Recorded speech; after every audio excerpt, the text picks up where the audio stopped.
शिवपाल कह रहे हैं कि आप उनकी पार्टी में आने जा रही हैं, वोट करेंगी, उनके लिए चुनाव लड़ाएंगी, इसको किस तरीके से देखती हैं? उनका देखिए, राजनीति में हमें लगता है आज के दौर में हमारे जैसा स्पष्ट नेता आपको अभी तक नहीं दिखा होगा।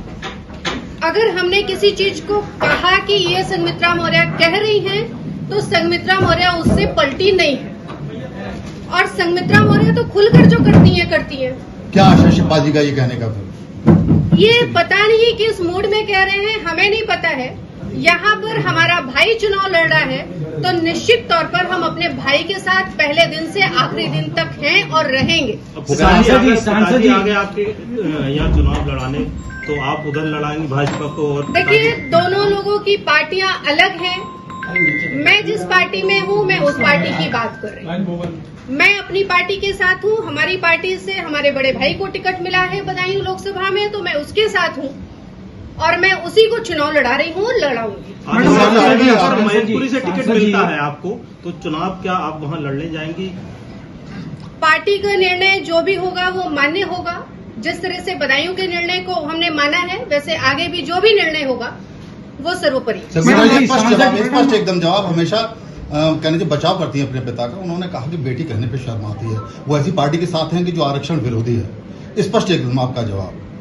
देखिए, उस वक्त पिताजी का क्या बयान था, क्या सोच करके उन्होंने बयान दिया, मैं उस पर कोई टिप्पणी नहीं करूंगी।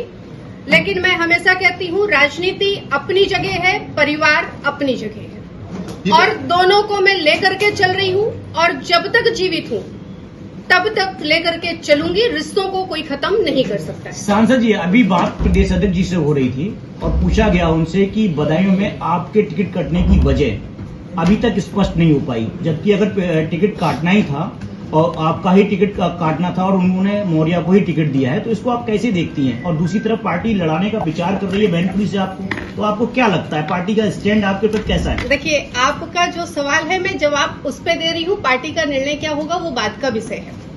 अगर आपके सवाल के हिसाब से जवाब दूं, तो मुझे लगता है हमारे पार्टी का शीर्ष नेतृत्व शक्ति यानी मातृ शक्ति पर विश्वास रखती है, और उसी शक्ति पर विश्वास रख करके 2019 में बदायूं हमें भेजा था आशीर्वाद दे करके, और बदायूं में कमल खिला। और अगर ऐसा निर्णय जैसा आपने सवाल में बोला, ऐसा निर्णय शीर्ष नेतृत्व का होगा, तो निश्चित तौर पर वो भी शक्ति पर विश्वास होगा और मैनपुरी में भी कमल खिलेगा।